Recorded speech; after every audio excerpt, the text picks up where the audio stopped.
Alors, si M. le maire peut ouvrir la séance extraordinaire, je vais noter l'heure, il est 19h34. Est-ce qu'on commence par la séance ordinaire ou non, je fais la séance extraordinaire tout de suite. OK, parfait. Ben, bon. C'est pour ça qu'on a dit. C'est pour ça qu'on avait dit. Ah, vous voulez faire l'inverse? Oui. À la fin. Excusez-moi, j'ai pas bien compris. Moi, je peux partir après. Oui, ben, c'est ça qui arrive. Ben non, parce que vous allez voir. OK, je comprends, parfait. D'ailleurs, avant que vous quittiez, Mme Lauzon, je vous rappelle votre invitation à me faire visiter le village. Je vous avais dit que j'étais disponible, je le suis toujours. Bon, ben, là, mon horaire est... Êtes-vous en ville demain? Non, je ne suis pas en ville demain. Je suggérais qu'on se communique par courriel pour ne pas retarder le temps des autres élus. OK, c'est bon. C'est bon. Oui, bien, adresser une communication à mon courriel personnel ou le courriel de la municipalité à votre convenance. Bon, ben, allons-y avec la séance régulière. C'est bien ça? Seulement, mettez votre volume. Merci, M. Lavigne. Je suis désolé. Alors, bienvenue à tout le monde en cette séance ordinaire du 6 mai 2021, en ce beau jeudi 6 mai 2021. Il est exactement 19h36. Donc, afin de débuter la séance, j'aimerais ça que l'on puisse constater le quorum. Donc, comme à l'habitude, depuis plus d'1 an, j'aimerais ça que vous puissiez vous nommer et nommer votre poste. Alors, sans plus tarder. Suzanne Côté, conseillère numéro 1. Clermont-Lacasse, conseiller numéro 2. Frédéric Lavigne, conseiller numéro 3. Stéphane Garneau, conseiller numéro 4. Nathalie Lessard, conseillère numéro 5. Sylvie Lauzon, conseillère numéro 6. Sous la présidence d'Éric Tessier et en compagnie de M. Bernard Cahouette, greffier, secrétaire trésorier dans cette séance. Donc, M. Cahouette, est-ce que vous constatez le quorum en vertu des divers décrets qui nous régissent? Oui, absolument. Donc, je déclare donc cette séance ouverte à 19h37. Donc, sans plus tarder, nous allons avec l'ordre du jour. Écoutez, d'abord, je souhaite la bienvenue à M. Cahouette, notre nouveau directeur général remplaçant en l'absence de Mme Caroline Nadeau. Donc, bienvenue, M. Cahouette. C'est votre première séance et on vous souhaite la meilleure du bon temps à Saint-Michel. Ce pas les défis qui manquent. C'est tout le temps qui va manquer, mais ce pas les défis qui manquent. Et je vous remercie de pouvoir nous accompagner pour la prochaine année. Je tiens aussi à remercier, dans la même occasion, tous les citoyens et citoyennes qui se sont présentés à l'Éco-Centre samedi dernier. Je dois vous avouer que je vous lève mon chapeau parce qu'après de multiples... on vous a tendu la main plusieurs fois au cours des dernières années et je dois vous avouer que je n'ai eu que des bons mots envers tous ceux et celles qui se sont présentés pour leur savoir-vivre, leur civisme ainsi que leur coopération. Peut-être à l'exception d'une personne, mais écoutez, on ne vous en tient pas rigueur du tout. Ça a facilité la vie des employés et aussi la gestion des matières résiduelles. Tristement, je dois vous rappeler que lorsqu'un conteneur, un roll-off ou un gros cube en métal est plein, on ne peut plus en recevoir et que malheureusement, on doit parfois, à contre-cœur, en retourner certains ou certaines parce que certains contenants sont trop pleins. Nous faisons beaucoup d'efforts pour accepter le plus de matières résiduelles possible. Mais encore là, je réitère le fait que pour ceux qui font des rénovations, des constructions, des réparations, des démolitions, il serait beaucoup plus avantageux pour vous de louer votre propre conteneur en métal, votre propre roll-off, et accorder le contrat des professionnels qui sauront gérer les matières résiduelles selon leur permis. Ceci étant dit, je réinvite encore les gens à consacrer leurs énergies aux divers projets que Saint-Michel aura à statuer ou à s'orienter ou à réaliser au cours des prochains mois. Je vais faire un clin d'œil à certains ou certaines qui encore qui se promènent sur la rue principale et qui disent bien des choses à mon sujet ou pour les prochaines élections. Pour les gens qui me connaissent très bien, certaines personnes me connaissent excessivement bien à Saint-Michel, je prendrai ma décision la veille au soir. Et ça, certains conseillers et conseillères ils l'ont déjà entendu. Nous avons de l'ouvrage à faire d'ici les prochaines élections. Je vais mettre mon énergie à faire avancer Saint-Michel et à poursuivre les défis que l'on a entrepris depuis 3 ans. Et vous serez averti de la décision à savoir si je me présente ou pas au mois de septembre ou à la date limite, la veille au soir. C'est habituellement là où je me décide. D'ici là, pouvons-nous collectivement, tous ensemble, mettre notre énergie à prendre des décisions pour le futur, mais tous les citoyens qui ont de l'énergie du temps à mettre cette énergie-là au bon moment, au bon endroit, afin que l'on puisse être prêt pour sortir de la pandémie. On y arrive, peut-être encore quelques mois, définitivement pas un an, j'ose croire, mais à tout le moins quelques mois où tous ensemble, nous serons prêts à relever de nouveaux défis avec des projets que le présent conseil vous présentera. Mais là, avec l'arrivée de M. Cahouette, probablement qu'on va pouvoir compléter, poursuivre d'autres projets. Donc, tous ensemble, je vous le dis, baissons les armes, mettons l'énergie à la bonne place et tous ensemble, malgré nos différends, nous avons tous la même vision. Nous sommes tous des gens très fiers et nous avons tous à cœur, Saint-Michel, selon nos couleurs. La même vision, c'est qu'on est une des plus vieilles municipalités de Bellechasse. Disons-le haut et fort, je le fais à tous les semaines. Je défends haut et fort les intérêts de tous les Michelloises et Michellois. Je vous demande, s'il vous plaît, soyez fiers, malgré que nous sommes très différents l'un de l'autre parfois. Nous avons tous cette même fierté. Sans plus tarder, nous poursuivons donc avec la séance. Et oui. Vous êtes rendu à l'adoption de l'ordre du jour. Oui, à l'adoption, c'est ça. On est rendu à l'adoption de l'ordre du jour. Donc, effectivement, nous sommes rendus à l'ordre du jour. Il y a effectivement des points qui ont été retirés de l'ordre du jour et qui ne sont pas traités. Est-ce qu'il y a des points qui ont été ajoutés? Non. Oui. Il y a 2 points qui ont été... Oui. Permettez-vous de préciser l'ordre du jour tel qu'amendé? Tout à fait, M. Cahouette, ça me fait un grand plaisir. C'est parce que j'ai mes notes devant moi, ça va bien aller.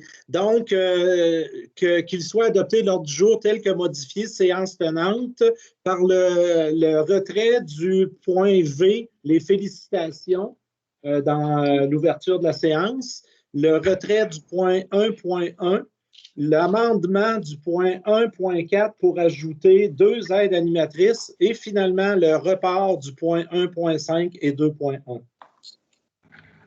C'est conforme à ce qui a été discuté. Donc, est-ce que tout le monde est d'accord avec l'ordre du jour modifié qui vous a été présenté et déposé à la table du Conseil? Oui, je le propose. Oui. Second. Monsieur Lavigne propose, Mme Lessard seconde.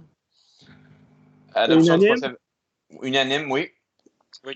Adoption du procès-verbal de la séance ordinaire du 15 avril. Il y a effectivement il y a 2 résolutions, M. Cahouette, ou une résolution qui a été déposée. Le procès-verbal au complet n'est pas là, mais il y a au moins une résolution de la dernière séance qui a été déposée, celle concernant le ministère du Revenu. Vous en avez pris connaissance? Oui. Êtes-vous d'accord avec le projet de résolution tel qu'il vous a été présenté? Oui. Ce que je suggère, c'est peut-être d'adopter le procès-verbal partiel qui a été rédigé par M. le maire. Oui, qui est très partiel, parcellairement. Je propose l'adoption du procès-verbal partiel. Monsieur Lacaze, seconde. À l'unanimité? D'accord, merci beaucoup. Point de suivi du procès-verbal de la séance ordinaire du 15 avril. Écoutez, je vais passer outre un peu, n'ayant pas effectivement le procès-verbal en entier, mais peut-être juste pour vous avertir que oui, Mme Lessard. Excusez, vous n'aviez pas mis votre droit de veto pour la pépine puis le camion la dernière séance? Oui, pour les comptes tels que... Non, pour la pépine puis... oui, je me souviens plus du point, là, c'était dans la machinerie. Oui, effectivement. Oui, c'est ça, pour l'achat crédit. L'achat crédit, le droit de veto a été levé là, sur réception, tel que promis, sur réception des documents officiels. Les montants correspondaient à ceux qui avaient été soumis au Conseil. Donc, entre la proposition et le document final, c'était conforme. OK, parfait, merci. Donc, il y aura davantage de points de suivi lorsque le procès-verbal officiel vous sera déposé à la table du Conseil. Donc, pour la période de questions, je n'ai reçu qu'une seule question. Si vous me permettez, c'est que concernant, ça vient de Mme Coulombe, je ne lirai pas tout la question de Mme Coulombe, elle était très simple. Elle voulait savoir si la municipalité avait reçu le rapport d'audit du 105 Avenue Principale, qui est finalement l'ancien presbytère, tel que je l'ai exprimé au Conseil. Nous n'avons pas encore reçu tous les audits du 105 rue Principale. Nous souhaitons bien les recevoir sous peu. Le Conseil traitera des autres dossiers encore là dans un avenir très rapproché, une fois que j'aurai discuté avec M. Cahouette des agendas. Donc, Mme Coulombe, je vous remercie de votre question. Elle était très pertinente et vous serez probablement une des premières averties quand la municipalité aura reçu tous les audits. Donc, c'était l'essence même de la question de Mme Coulombe. Pour faire suite maintenant au compte-rendu des rencontres du Conseil des maires de la MRC de Bellechasse du 21 avril 2021. Écoutez, je vous fais grâce de toutes les questions de matière résiduelle encore. Toutefois, il y a 2 points qui méritent votre attention. C'est entre autres l'adoption de la nouvelle entente de travail 2020-2024 pour les employés de la... c'est un dépôt pour une décision, effectivement, pour l'administration de la MRC de Bellechasse. Il y a aussi l'adoption d'une charte municipale pour la protection de l'enfant. C'est un projet que la MRC a adopté, probablement que c'est un sujet qui sera déposé à la table du Conseil pour adoption locale. Et en effet, il y a la question du partenariat stratégique avec la MRC de Nouvelle-Beauce concernant les matières résiduelles. Et il y a eu aussi plusieurs changements de fonctionnaires, tant au niveau des cours d'eau que des fonctionnaires désignés à l'émission des permis. Donc, en effet, c'est une séance qui est encore à couleur très résiduelle et ce qui s'est déroulé encore aussi à huis clos via webdiffusion. Donc, ça fait le tour des grands points du Conseil des maires. L'adoption des comptes. Donc, les membres du Conseil, vous avez eu la chance de prendre connaissance de la liste des comptes qui a été déposée à la table du Conseil. Vous avez eu la chance de poser des questions. Oui, Mme Lauzon? Je propose l'adoption. OK. Mme Lauzon propose. Qui seconde? Moi. Stéphane? À l'unanimité? Oui. Mme Lauzon propose. M. Garneau seconde à l'unanimité. Embauche d'un animateur, d'une aide animatrice ou de 2 animateurs. Ou plutôt, M. Cahouette, je vais vous le laisser aller celle-là parce qu'il y a eu une modification Oui, alors c'est l'embauche d'un animateur et de 2 aides animatrices pour le camp de jour estival 2021. Je peux vous assurer par ailleurs, étant donné qu'il y a un petit dépassement de budget par rapport à ce qui était prévu, que globalement, vous avez les budgets nécessaires pour le faire. Vous aviez d'ailleurs, je pense, prévu un montant d'environ 20 000 pour combler le déficit. Alors, le déficit sera plutôt de l'ordre d'un peu moins de 14 000 Donc, vous avez toutes les libertés de crédit sans nécessité de transfert de fonds. Parfait, je propose. Puis, je pense qu'il y a aussi un rajustement là, de Mme Colgan qui a un reclassement comme coordonnatrice. Alors, allez-y, j'ai un mot à dire suite à ça, mais qui propose? Mme Côté propose. Qui seconde? Seconde. Mme Lessard, à l'unanimité? Moi, j'avais pris Mme Lessard comme proposeur. Ah, ben alors, on inverse Mme Vous aviez proposé Mme Lessard, je l'avais noté. Et je mets Suzanne Côté seconde. Oui. Exactement.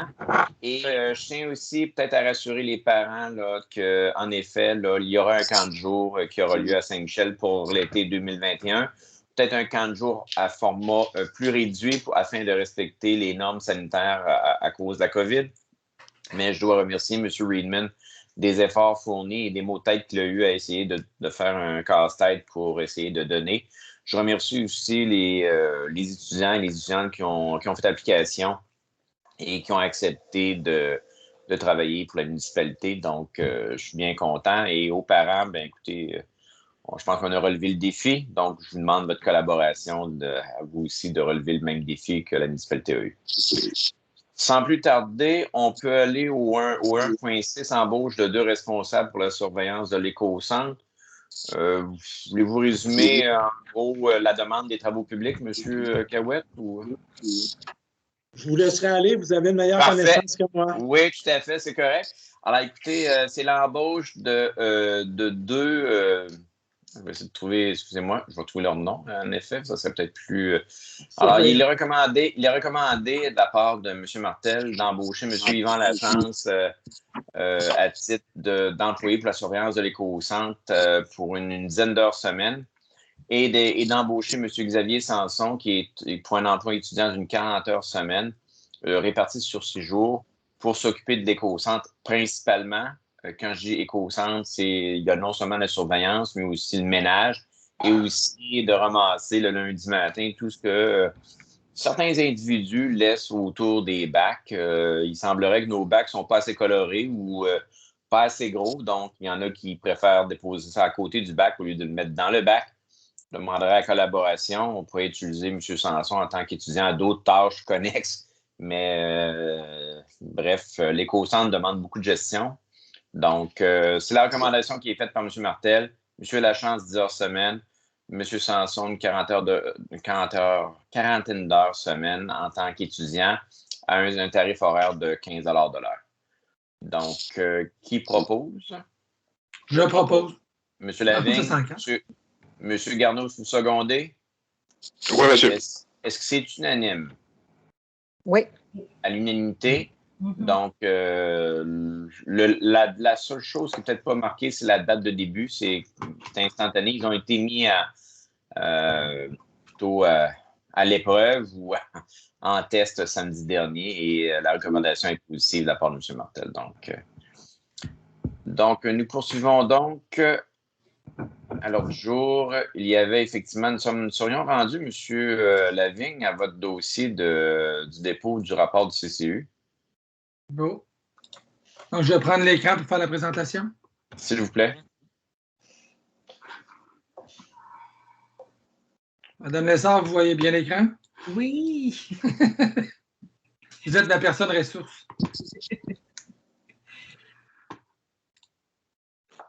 Premier dossier, c'est la suite de la demande de M. Blais du mois dernier qui a modifié ses plans.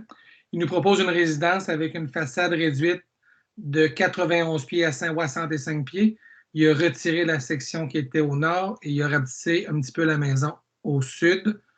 Ce qui fait que la façade est maintenant de 65 pieds, comme je disais tantôt, et pour le CCU est quelque chose qui est acceptable dans les circonstances.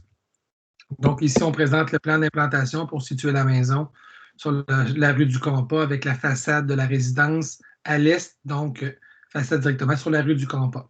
Le comité recommande l'acceptation du projet tel que présenté ou suite aux modifications que M. Blais a fait. Deuxième dossier, c'est Mme Dany Gagnon et M. Benoît Mathieu, propriété de l'ancienne Caisse populaire pour situer les gens, le 76 et 78 rue principale. Mme Gagnon et M. Mathieu voudraient implanter un kiosque de vélo, de location de vélos électriques. Le positionnement géographique du kiosque serait à côté de la borne à véhicules électriques à l'est du terrain, sur la section gazonnée, entre le terrain du CHSLD et le stationnement. Vous voyez ici le petit kiosque temporaire qui serait présenté pour l'année 2021. La demande est en 2 temps. La première est d'accepter le kiosque tel que présenté et d'accepter l'enseigne VéloPop qui est écrit ici en haut à droite. Pour ce qui est de l'enseigne, le comité recommande positivement l'enseigne.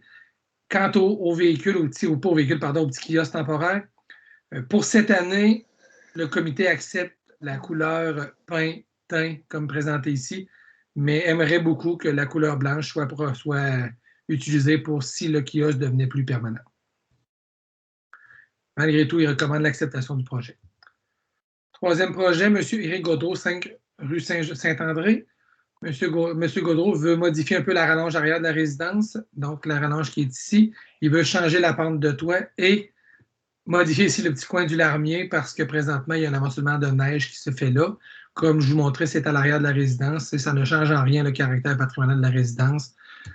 Et la recommandation est positive d'accepter le projet. Quatrième dossier, c'est ceux qui connaissent la crèmerie, donc la petite crèmerie ici. Il y a une porte ici qui a été condamnée par les propriétaires depuis quelques années, M. Jean-François Noël et Mme Isabelle Robin.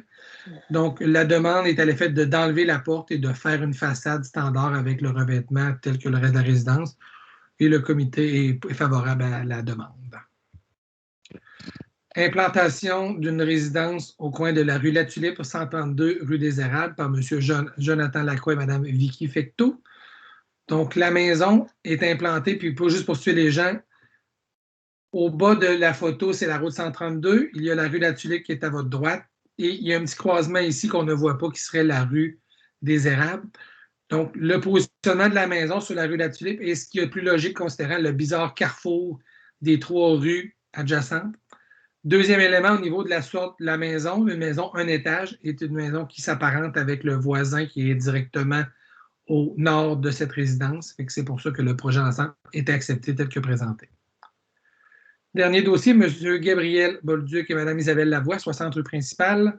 C'est la démolition du petit garage que vous voyez ici qui juge eux autres qui commencent à être trop avancés en âge et maganés que c'est mieux de le démolir. Donc, dans les paramètres proposés, la demande est aussi acceptée. Ça fait le tour, M. le maire, des 6 demandes au CCU. Donc, je vous remercie, M. Lavigne. Donc, il y a un dépôt qui est fait. Il y a effectivement, il y a maintenant des résolutions qui doivent être prises quant aux recommandations du CCU.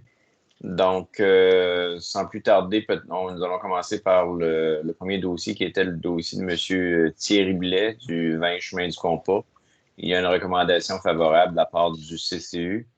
Donc, s'il y en a qui proposent la recommandation favorable, proposer, oui. En tout cas, est-ce qu'il y a quelqu'un qui propose? Je vais proposer, Eric.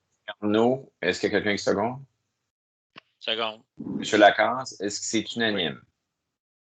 Oui. Oui. Donc, la recommandation du CCU est adoptée à l'unanimité. Concernant le dossier de Mme Gagnon et de M. Mathieu du 78 rue principale, oui, Mme Lessard? On note que je me retire pour ce dossier-là, s'il vous plaît. Alors, oui, je vous remercie, Mme Lessard. Vous vous retirez pour apparence de conflit d'intérêt dans ce dossier. Donc, qui propose la recommandation positive? Mme Lauzon propose. Qui seconde? Est-ce qu'il y a quelqu'un qui seconde? Je vais seconder. Bon, mais M. Lacasse seconde. Merci, M. Lacasse. Donc, est-ce que c'est unanime? Oui. Oui. Donc, la résolution est adoptée à l'unanimité. Dans le cas de M. Éric Govreau, 5 rue Saint-André, il y a une recommandation favorable de la part du CCU. Donc, qui propose? Je propose. Mme Lessard, qui seconde? Seconde. OK, Stéphane, merci, M. Garneau. Est-ce que c'est unanime? Oui. Oui. Dans le cas de M. Jean-François Noël et d'Isabelle Robin du 81 rue principale, il y a une recommandation favorable de la part du CCU. Est-ce qu'il propose? Propose. Clermont, Sylvie seconde. Est-ce que c'est unanime? Oui. À l'unanimité. Et Oui. puis, dans le dossier de M. Jonathan Lacroix et de Mme Vicky Fecteau sur la rue La Tulipe, il y a une recommandation favorable. Donc, est-ce qu'il y a quelqu'un qui propose? Mme Lauzon, M. Garneau seconde. Est-ce que c'est unanime? Oui. Oui. Adopté à l'unanimité. Dans le cas du dossier de M. Gabriel Bolduc et de Isabelle Lavoie du 60 rue principale, il y a aussi une recommandation favorable. Donc, qui propose? Mme Lauzon, seconde. Clermont, seconde. Est-ce que c'est unanime? Oui, à l'unanimité. Donc, ça fait le tour des dossiers relatifs au CCU et ça fait que nous passons donc au dernier point, pas au dernier point, au point suivant à l'ordre du jour. Donc, 5.2, modification de l'article 37 du règlement de zonage. Donc, c'est effectivement un dépôt et un avis de motion qui fait en même temps sur le libellé qui vous a été transmis là, et qui vous a été lu. Donc, l'article 37 qui concerne les bâtiments complémentaires utilisés comme habitation. Donc, il y a une proposition d'arriver et de faire en sorte que l'article 37 se lise comme suit. Aucun bâtiment complémentaire ne peut être utilisé comme habitation, point. Donc, c'est un dépôt et un avis de motion. Donc, voilà. Le dépôt, on n'a pas besoin de proposeur pour le dépôt, mais non, pour l'avis de motion, tu fais le dépôt. Ça prend quelqu'un qui donne l'avis de motion, par exemple. Oui, tout à fait. Donc, qui donne Je donne l'avis de motion. Monsieur Lavigne donne l'avis de motion. C'est beau. Donc, nous serions rendus à la fin au Varia, monsieur. Le Varia, finalement, on l'a traité au point 1.4. C'est bon. Parfait. Ça serait rendu, je pense, à la seconde période de questions. Alors, écoutez, j'ai la seconde période de questions. Nous n'avons pas d'autres questions. J'aimerais peut-être juste prendre 5 secondes pour voir. J'avais quelques remords de conscience face à la lettre de Mme Coulombe. Juste voir si vous n'avez pas 2 questions, mais effectivement, Mme Coulombe, je pense que je vous ai répondu et je ne vous oublie pas. Ceci étant dit, je vous remercie infiniment. On vient d'épuiser l'autre jour. J'invite les gens à venir à la prochaine séance du Conseil, de nous écouter à nouveau pour la séance du 1er juin 2021. Nous souhaitons ardemment pouvoir vous revoir en présentiel bientôt. Toutefois, d'ici là, je vous demande aux gens de faire attention, allez vous faire vacciner, respecter les mesures sociales et peut-être un appel à la tolérance face aux gens qui viendront, qui ont commencé, qui viendront davantage nous visiter sur le bord de l'eau, venir sur la jetée. Je comprends que peut-être certains visiteurs que l'on connaît ou que l'on connaît moins sont peut-être moins respectueux des poubelles. Peut-être que les poubelles ne sont pas assez grosses. Bref, je vous demanderai un peu de tolérance, mais quand même, je crois qu'il y a moyen de ramener à l'ordre les quelques récalcitrants ou les quelques gens qui font peut-être mauvaise presse ou diverses personnes qui viennent nous voir, qui apprécient Saint-Michel et que plusieurs d'entre nous, sinon tout le monde, on a un grand plaisir à leur partager la beauté, les mystères ou même le merveilleux paysage. D'ici là, prenez soin, faites attention à vous et bonne soirée. Attends, il faut proposer la levée, là. Ah oui, Madame Côté. Je propose la levée. Madame Côté propose. Qui seconde Monsieur Lavigne, vous secondez. Donc, la levée de l'Assemblée à 20h02, Monsieur Cahouette. C'est noté. C'est un retard.